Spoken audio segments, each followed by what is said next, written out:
Hello everyone, welcome back to the wonderful platform of Topper system.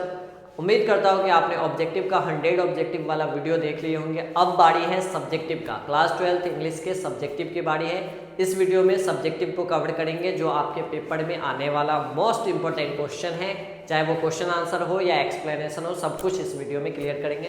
तो चलिए शुरू करते हैं। सबसे पहले क्वेश्चन आंसर की बात करा जाए तो ये वो क्वेश्चन है जिसके पेपर में आने के चांसेस बहुत ज़्यादा है। इस क्वेश्चन को आप करके ही जाना ताकि आपका पेपर जो है वो अच्छा जाए। तो सबसे पहला क्वेश्चन बहुत बढ़िया क्वेश्चन आंसर है, इसमें आपको दिक्कत नहीं होनी चाहिए, ध्यान से समझना है। Why did our ancestors dissuaded us from luxury and pleasure, ये एक क्वेश्चन है जो आपसे पूछा जाएगा कि जो हमारे एंसेस्टर थे, पूर्वज थे, वो हमें लग्जरी से, प्लेजर से दूर क्यों रखना चाहते थे। क्योंकि वो जानते थे कि लग्जरी कुछ नहीं होता। ये नहीं है कि आदमी अमीर है तभी खुश रहेगा, उसके अगर गरीब है तो वो खुश नहीं है, ये सारी बात वो जानते थे। तो वही आपको आंसर में लिखना है कि our ancestors observe that a man is not necessarily happy because he is rich. अगर वो रिच है तो हैप्पी है, ऐसा जरूरी नहीं है। A man who is poor is unhappy, ये भी जरूरी नहीं है। अक्सर ये देखा जाता है कि रिच जो है वो अनहैप्पी होते हैं, दुखी होते हैं, और गरीब जो है वो ज़्यादा खुश होते हैं। इसी आधार को ऑब्जर्व करते हुए हमारे एंसेस्टर जो है वो लग्जरी लाइफ से, प्लेजर से दूर रहना पसंद करते हैं। इस तरह से आप लिख सकते हैं। दूसरा क्वेश्चन है how did Seebe's father react to the teacher's complaining. जब टीचर कंप्लेन करते हैं सीबे की एक्टिविटीज़ के बारे में, उनकी हरकत के बारे में, तो उनके पिता कैसे रिएक्ट करते हैं। तो सुनने के बाद गुस्सा जाते हैं, फिर सीबे को मारने उड़ने लगते हैं, यही सब आपको लिखना है। तो Seebe's father reacted to the teacher's complaint when he knew Seebe's fault which was reported by Seebe's teacher. जब उन्हें जानकारी मिलती है तो कैसे रिएक्ट करते हैं। ही बिकेम एंग्री हो जाते हैं at this matter. As soon as he heard he grabbed his son by the collar से पकड़ के लाते, खींचते और मारना शुरू कर देते हैं। Gave him a sound beating. He seized his son that he would never get anywhere in the world the way he is carrying on। ऐसे अगर चलता रहा तो वो कभी बर्बाद हो जाएगा, इस तरह से कभी कुछ नहीं कर सकता। ऐसा करके वो बोलते भी है, मारते भी है। अगला question, why is Macavity termed a criminal. Macavity को क्रिमिनल क्यों कहते हैं कि जब भी क्राइम होता है वो करता है मैकेफ्टी, लेकिन वहाँ रहती नहीं है वो।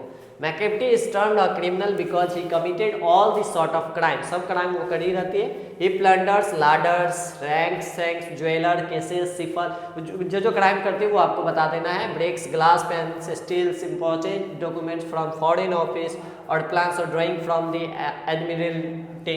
ये सब उनके करतूत है जिसकी वजह से उन्हें क्रिमिनल कहा जाता है। वो बहुत सारी क्राइम करते हैं, क्राइम को आपको बता देना है। What did they find him say to the speaker? ये फाइंड हिम वाला सवाल है, उसमें फाइंड जो है आग जो है वो स्पीकर से क्या कहती है। Find him said to the speaker that he had forgiven him. वो कहती है कि मैं तुझे माफ कर दिया हूँ। नाउ इट इज टेकन, क्योंकि वो शपथ लेता है कि वो अब कभी नहीं आएगा और ऐसा हरकत दोबारा नहीं होने देगा के अंदाड़ू वाला साहब। लेकिन जब उनके खुद का बच्चे को फेंकने की जरूरत पड़ती, मृत्यु हो जाती है, तो वो खुद फायर के पास ले जाते हैं। तो फायर उन्हें माफ कर देता है, कहता I have he had forgiven him and now it is taken oath to overlook and pardon him this time for the sin he committed। जो वो गलती करी थी उसके बाद वो उनका देखभाल करेंगे, उनके लिए माफ़ी दे देते हैं। In an epitaph, what does the poet think about beauty? Epitaph में कवि जो है वो ब्यूटी के बारे में क्या सोचते हैं कि ब्यूटी परमानेंट नहीं रहता है, चला जाता है। वही बात, the poet think about the beauty that it is short lived and will disappear one day और अदर। थोड़ी दिन के लिए है, एक ना एक दिन इसे चला ही जाना है, एक दिन ये खत्म हो जाएगा। ठीक। What is doctor Zakir Hussain concept of education. Doctor Zakir Hussain का एजुकेशन के प्रति क्या कंसेप्ट था, क्या नजरिया था। तो उन्होंने एक लाइन बोला था बहुत important, education is a prime instrument for national purpose. Prime instrument of national purpose, ये लाइन आपको लिख लेना है। What was the great lesson that India had to teach the waste. Bharat India waste को क्या सिखा सकता है, कौन ग्रेट लेसन सिखा सकता है। तो मोरालिटी, ह्यूमैनिटी, यही सब आप बताएंगे। The great lesson that India had to teach the waste was humanity. It is our culture and tradition as well. Waste में आपको मोरालिटी, ह्यूमैनिटी ये सब दिखता नहीं है, तो ये इंडिया जो है वो पश्चिम देशों को सिखा सकता है। ठीक है।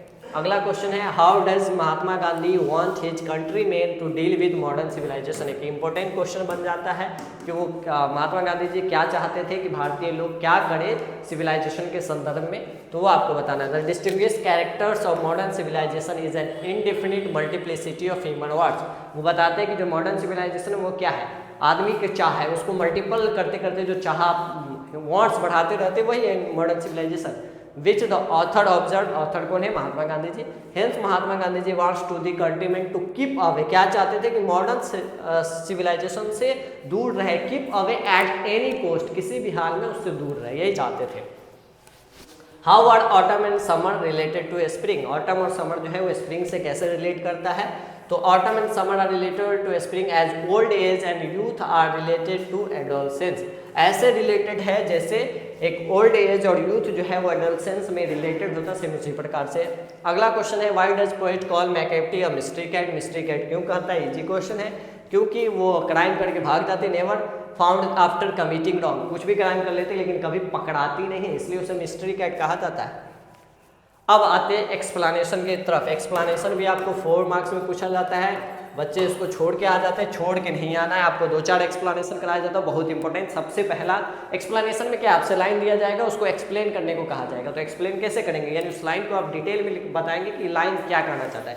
जैसे एक बहुत पॉपुलर लाइन है, the past is not dead and static, it is alive and dynamic. सबसे पहले लिखने का तरीका आप हर एक्सप्लेनेशन में लिख सकते हैं कि the given line has been taken from the lesson Indian civilisation and culture, नहीं, ये लाइन जो है वो किससे है, भारत इज माई होम से, किससे है, भारत इज माई होम, ये लाइन है भारत इज माई होम। तो आप वो बताएंगे the given line is taken from, has been taken from the lesson, जो लेसन है वो बताएंगे, और उसके जो राइटर है written by a great leader, written by a great leader, यहाँ लिखेंगे written by doctor Zakir Hussain, क्या लिखेंगे, डॉक्टर जाकिर हुसैन, ये डॉक्टर जाकिर हुसैन जी के द्वारा लिखा गया। ये आप हर एक्सप्लेनेशन में जो लाइन होगा वो लाइन जिस चैप्टर से लिया गया वो और उसके राइटर जो होंगे वो लिख देंगे।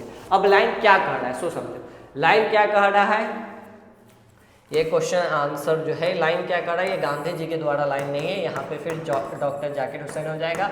इस लाइन में डॉक्टर जाकिर हुसैन जो है वो कहते हैं कि civilisation of India is not dead, नहीं, यहाँ पे वो कहते हैं पास्ट इज नॉट डेड, क्या कहते हैं, पास्ट इज नॉट डेड, यहाँ क्या वो बता रहे हैं, पास्ट जो है वो मरता नहीं है, past is not dead and static, it is alive and dynamic. इसका रीजन क्या बताते हैं, इसका रीजन बताते हैं कि पास्ट जो है वो कभी मरता नहीं है, हमेशा जिंदा रहता है, पास्ट जो है वो डिटरमाइन करता है, पास्ट जो है वो क्या करेगा, पास्ट जो है वो आपको डिटरमाइन करेगा। इसका आंसर आप क्या लिखेंगे, इसका आंसर आप लिखेंगे कि past is not dead and static का मतलब है कि पास्ट डिटरमाइंस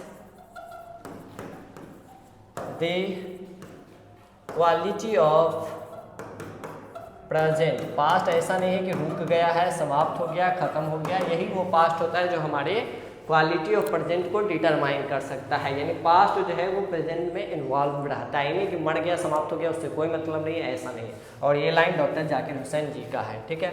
अगला सवाल है we notice that the mind is a restless bird, the more it gets the more it want, ये लाइन पढ़ के आपको समझ आ गया, इंडियन सिविलाइजेशन का गांधी जी बोलते हैं, तो इसमें आप लिख सकते हैं ये इंडियन सिविलाइजेशन का लाइन है और इसके राइटर है गांधी जी। और इस लाइन में क्या कहते हैं कि इंसान का जो माइंड है वो एक रेस्टलेस बर्ड की तरह, एक ऐसी चिड़िया की तरह जो कभी आराम नहीं करता, भटकते रहता है, जब जितना उसको मिलता है उससे ज़्यादा वो चाह रखता है और कभी भी सेटिस्फाइड नहीं होता। इसी लाइन को आपको एक्सप्लेन कर देता है कि पीपल आर, जो लोग हैं वो कभी सेटिस्फाइड नहीं हो सकते, ह्यूमन जो है वो कभी सेटिस्फाई नहीं हो सकते, उसे जो मिल जाएगा उससे ज़्यादा की वो उम्मीद रखेगा।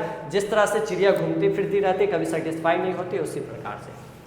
अब ये भी एक इम्पोर्टेंट लाइन है, the whole of Bharat is my home and it's people are my family, ये भारत इज माई होम का doctor Zakir Hussain, the line has been taken from Bharat is my home by doctor Zakir Hussain. इस लाइन में क्या कहते हैं कि पूरा भारत मेरा घर है और उसके लोग जो है वो मेरी फैमिली है। तो इस लाइन में वो शपथ उपत लेते हैं, उसके बाद बताते हैं, प्लेज लेकर बोलते हैं। इस लाइन को थोड़ा एक्सप्लेन करना है कि जब वो प्रेसिडेंट ऑफ इंडिया बने थे उस समय प्लेज लेते तो उस दौरान वो कहते थे, क्या कहते थे कि जो भारत के पूरे लोग हैं वो मेरी फैमिली की तरह है और ये जो देश है ये मेरा घर है, तो इसको मैं अपने घर की पूरी देखभाल करूँगा, इसे स्ट्रॉन्ग बनाऊँगा, ये सब बात करते हैं, तो वो आप यहाँ लिख सकते हैं, ठीक है। ऐसे एक्सप्लेन आपको करना है। You are an idiot he shorted there is absolutely no future for a boy like you, ये सीबे का बात है, ये कहाँ से लिया गया, आर्टिस्ट से लिया गया, सिगान वाजिया जो है इसके राइटर है, जो उसमें टीचर जो उसमें जो कहते हैं कि तुम एक इडियट हो, उस पर चिल्लाते हो, तो इस तरह के बच्चे का कोई फ्यूचर नहीं है, बर्बाद है।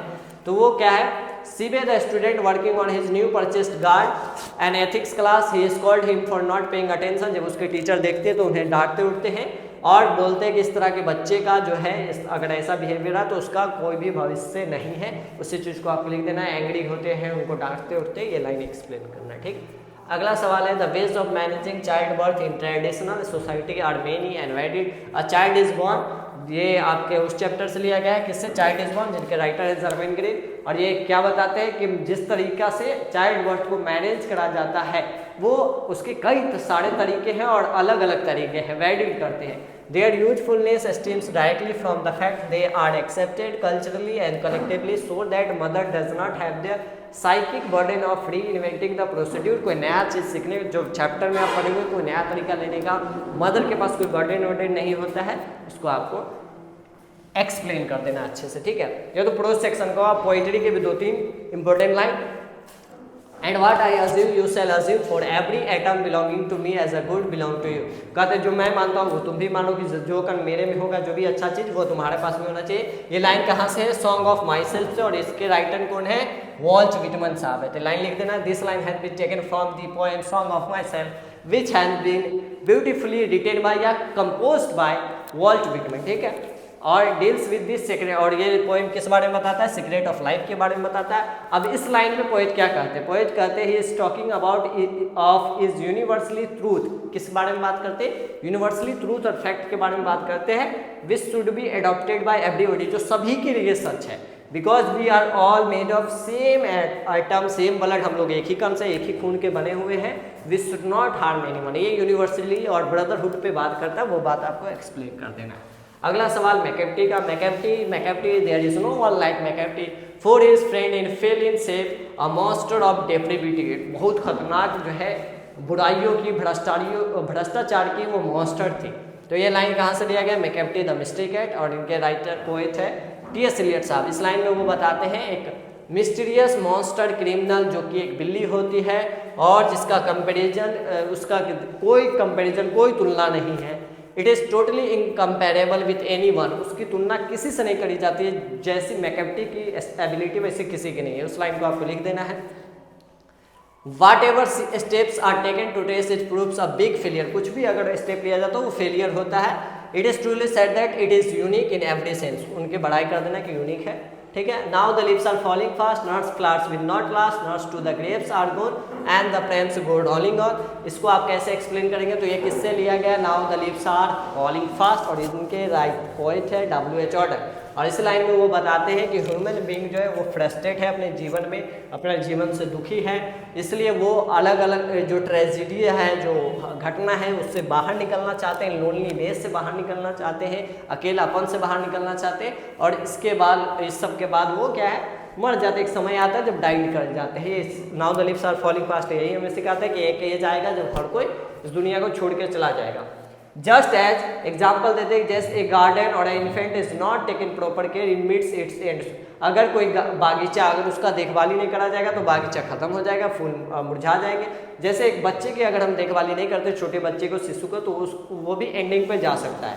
Same is the case with human being because they will have to change their way of life, otherwise they will meet there and soon. अगर वो अपने तरीके को नहीं बदले, चेंज ऑफ लाइफ स्टाइल को नहीं बदलते, तो वो भी एंडिंग की तरफ जा सकते। No one is going to take care because the caring hands are still near there Graves. कोई उनकी देखभाल नहीं करेगा जो ग्रेव्स के नज़दीक है। टेकिंग जो केयरिंग हैंड है वो सब आपको समझा देना। अगला सवाल है, I think she was the most beautiful lady that ever was in the waste country. यह एपिटाफ का है, और जो उनके राइटर है यानी वॉल्टर डिलामेर साहब, वो बताते हैं, वो अपनी वाइफ के बारे में बताते हैं इसमें कि उनकी वाइफ जो है, जो लेडी है, वो इस पूरे वेस्ट की, खासकर इंग्लैंड और अमेरिका की बात करा जाए तो वहाँ की ये सबसे ब्यूटीफुल लेडी है जो आज तक हुई होगी, वो सबसे ब्यूटीफुल लेडी है। उनकी खूबसूरती के बारे में एक्सप्लेन करते हैं, तो वो आपको एक्सप्लेन कर देना उनकी खूबसूरती के बारे में। अगला है, lifted is head from drinking. ये तो स्नेक का है कि स्नेक जो है सर हिलाती है, as cattle do, look at me vaguely as drinking cattle do. जिस तरह से कैटल सर हिलाती है उसी तरीक़ा से वो हिलाती है, और ऐसे एक नज़र देखती है उसके बाद नज़र हटा लेती है। तो ये लाइन किस पोएम से है? स्नेक से है। और इसके पोएट कौन है? D.H. लॉरेंस साहब है। इसमें वो क्या बोलते हैं कि स्नेक वाज ड्रिंकिंग वाटर, उनके वाटर ट्रफ पे पानी पी रही थी। इस दौरान वो क्या करती है? स्नेक जो है वो किसी के प्रेजेंस को देखती है और उस पर क्या है, अपना सर को हिलाती है, और पोएट को पूरा स्पष्ट नहीं देखती, क्लियरली नहीं देखती, एक नज़र खाली ऐसे देखती है। उसके बाद वो फिर पीना शुरू ही करती है, अपना पीना बंद नहीं कर देती है। पोइट को ऐसा लगता है कि वो स्नेक को डिस्टर्ब कर दिया जब वो पानी पी रही थी, इस लाइन को वो एक्सप्लेन करे। तो यहाँ आपके क्या रहे, ये एक्सप्लेनेशन और क्वेश्चन आंसर हुआ। एक्सप्लेनेशन 4 मार्क्स के पूछे जाते हैं, उसमें भी क्या क्वेश्चन आपको करना होगा और फिर क्वेश्चन आंसर, ये भी आपके लिए ज़रूरी है। तीसरा पार्ट आपसे सब्जेक्टिव में पूछा जाता है समरी। समरी भी आपको इस चैनल पे कराया गया, तो समरी भी आप वहाँ से देख सकते हैं। समरी बाय टॉपर सिस्टम आप लिखेंगे आ जाएगा। ऐसे 8 मार्क्स के पूछे जाते हैं। ऐसे ट्रिक्स भी इस चैनल पे अपलोडेड है, तो उसको भी आप देख सकते हैं। लेटर 5 मार्क्स के पूछा जाता है। लेटर एप्लीकेशन में कौन लिखना है, एप्लीकेशन कैसे लिखना है, लेटर कैसे लिखना है, उसका सारा ट्रिक जो है वो भी अपलोडेड है, उस वीडियो को भी आप चेकआउट कर सकते हैं। फिर मैच द फॉलोइंग पूछे जाते हैं, प्रोज का 5 और पोएट्री का 5। उसको याद करने का एकदम आसान तरीका जिससे आप हंसते हंसते याद कर सकते हैं, वो भी वीडियो अपलोडेड है। वो वीडियो भी आप सर्च करके देख सकते हैं, वहाँ से आप पोएट नेम और राइटर नेम को अच्छे से याद कर सकते हैं। इस सब से बाहर आपका सब्जेक्टिव नहीं आने वाला है। ट्रांसलेट आप बना सकते हैं, पैसेज तो बहुत आसान होता है, यही सब आपके सब्जेक्टिव में पूछा जाता है। सबसे ज़्यादा बच्चों को जो डाउट होता है वो आपका एक्सप्लेनेशन में, क्वेश्चन आंसर में और समरी में। ये तीनों आपको करा दिया गया। इस सब क्वेश्चन आंसर को, एक्सप्लेनेशन को और समरी को कर लेते, कोई भी डाउट नहीं रहेगा, आप आसानी से लिख कर आ सकते हैं इससे। और लेटर वाला वीडियो आप चेकआउट कर सकते हैं। इस तरह की और भी वीडियो के लिए हमारे चैनल से जुड़ जाए, चैनल को सब्सक्राइब कर ले। मिलते हैं अगले वीडियोज़ में, तब तक के लिए stay connected, stay updated with topper system. Thank you.